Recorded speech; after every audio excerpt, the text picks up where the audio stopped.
Hey, everybody. Welcome to my YouTube channel. My name is Teri Hunter.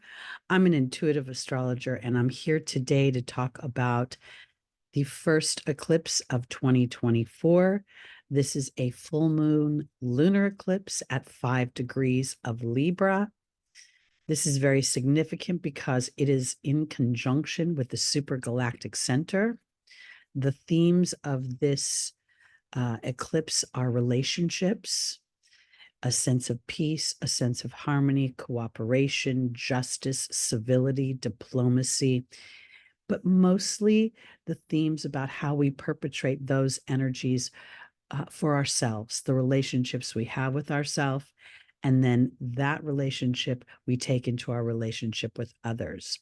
So let's jump right in. This is the chart based on the Pacific time zone. So if you are somewhere else, please adjust for your location. I think this is very significant in many, many ways because we are concentrating, the planets are concentrated in the 12th house, the first house, and the second house. Now, this chart is in the Placidus house system, but if we were talking just in general about the wheel, that's when I'm referring to the 12th, the first, and the third, because they're themes, and they are themes that have to do with the self and the relationship that we have with the self. Pisces by nature rules the very last house of the zodiac, where we feel the most unseen. It's where we're straddling the physical and the non-physical. It's where we see such polarities between the earthly darkness and the spirituality of that darkness, and how enlightenment is received and wisdom is then integrated through our experiences. Then we go into the first house, which we see we've had our nodal structure with the North Node in the first house of Aries, which is about the self. It is about how what I believe in myself, how my ego drives me, my ambition, how I shine my light out into the world. And the second house of Taurus represents my possessions, what I have, where I come from, my sense of self-worth. So having that as a theme, because the sun is in an opposition to the moon, which creates the brightest phase of the moon, an illumination, an epiphany, an awareness, in many ways, a new beginning, because it's the culmination of one cycle through the awareness that brings us into a new opportunity. We see that the ruler of this moon is Venus, and she's over here in Pisces, where she is exalted, where she is a welcomed guest, where she can relax and be very creative. Saturn is conjunct Venus, basically offering structure. Now, when we see this Venus energy, it is making what they call a quincunx to the South Node. The South Node is habits, our soul's habits. And in the sign of Libra, there's the potential of passive aggressiveness, giving up our power, acquiescing to our partner, not being seen by a partner. That could be professional as well as personal. This is a blind spot. So there's history represented by Saturn about self-worth and the ability to birth my own sense of self in the world. This is a challenging energy. Now, we also see that Venus is making a sextile to Jupiter in Taurus. Taurus rules my personal history, my self-worth. Venus also rules Taurus. So she rules Taurus and she rules Libra. Two signs that represent how we perceive ourselves in relation to other people. This Jupiter is also offering expansion, but it is making a quincunx as well to the South Node, meaning there is something that I can't see, or there is something that I'm not aware of because it's sitting underneath the surface of my habitual self-worth. So this is a big theme that's going on, because this moon, while it's not in a tight conjunction to the South Node, it is representing this point within the shapely cluster that is about relationship themes and how those relationship themes very much dictate our action. Will people be supportive? Won't they be supportive? We also see the moon making a trine aspect to Pluto here, which is a favorable aspect for digging deep, for transformation, for being. This is how I want to put it this way. I don't want to dig into my history so deep that I'm focusing in on it, but rather using it as a point of reference in order to move my story forward. The supergalactic center is at 2 degrees of Libra. So Pluto is actually making a trine to the supergalactic center. And on this lunar eclipse, we have an opportunity for a deeper awareness to be brought forth. But as long as Pluto is in this trine, we're going to see this theme digging up old toxic energies that are transforming us into understanding that to be quote unquote selfish is actually selfless, because when we are feeling happy and we're thriving and we're following our passions, we are naturally vibrating an energy that is inviting to others. So I think this is super powerful, because the underlying theme of potentially the unseen, that the 12th house is also the house they call of the self-undoing. So there's a lot of illumination opportunities here, as well as then birthing a new version of myself, which the nodal structure has been calling forth ever since it entered the Aries Libra axis. The other thing that I think is important is, eclipses always come in pairs usually. And we're going to have a new moon solar eclipse on April 8th, which is going to give us opportunities to really start to look at ourselves and birth new versions, or versions that have been up until now conceptual.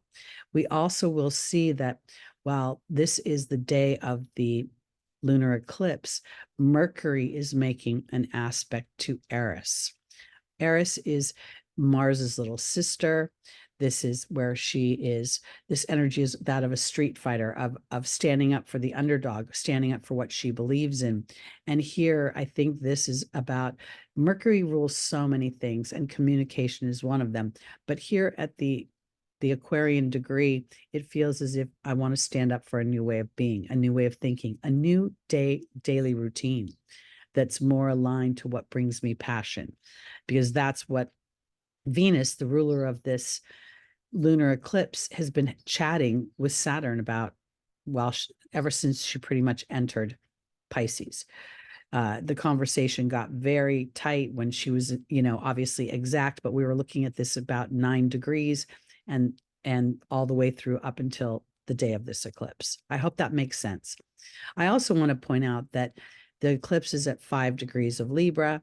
That is the Leo degree of leadership, of self-expression, of enjoyment, pleasure, playing, fun, romance of the high school years. So I think there's a lot of themes around how am I perpetrating enjoyment and fun, and enjoying how I make my own money, how I create balance in my life. I always think of the Libra Aries axis as 2 me's create a we.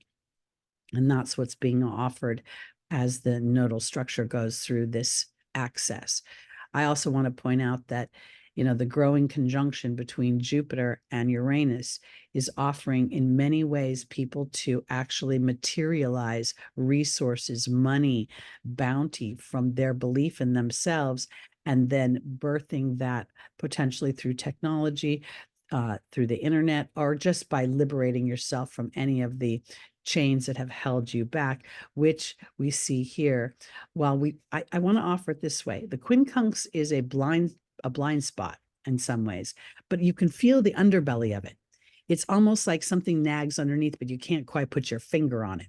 And what I think that is going to be is my self-worth. Oh, I'm sorry. Excuse me.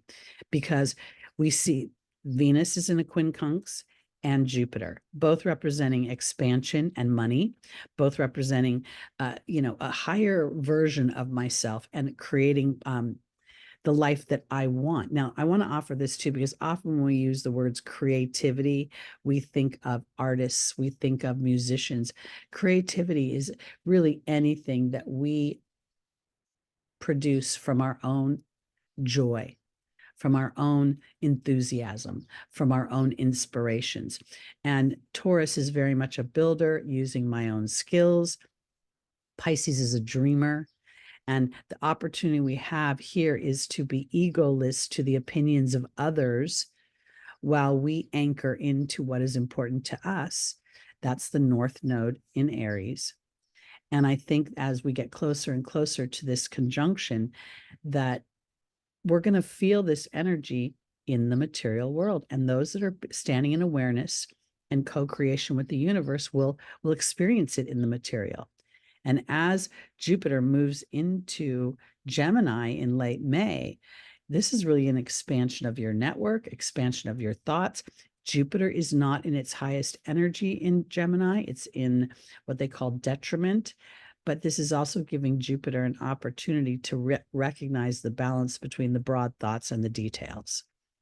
So overall, this eclipse is significant for the relationship you have with yourself.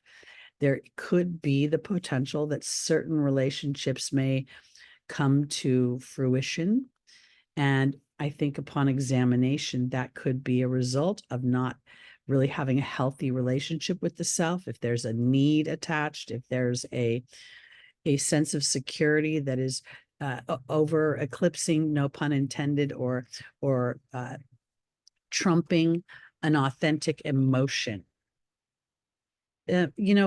I'm sorry if I said, Venus and Mercury don't have any moons. All the rest of the planets have their own moons. So I think in some ways Venus can be ravenous for connection, to be seen for not only her partnerships with others, but her own individuality, her own self-expression, her own creativity, her voice, her building herself as a formidable energy on the earth plane. So this illumination of our own relationship with ourselves, and the fact that we're looking at a karmic house with Pisces that has now 4 planets in it. We're looking at the house of self, which, while it only has 2 planets, it has significant nodal structure, as well as Eris being here and Chiron. And then we go into the house of money and the house of possessions and the house of, having something tangible. And we see the potential for liberation as we re-examine the beliefs that are holding us back. And rather than villainizing those beliefs, we just use them as a new starting point. Okay, that's it for the lunar eclipse. I want to thank you all for listening. Please like, please subscribe, please share. I am available if you'd like to get an astrology reading from me. Please just email me and I'll send you all the information and rates. My email address is in the description below. Please like, please subscribe, and I will see you for our solar eclipse in April. Have a lovely lunar eclipse, everybody. Bye-bye.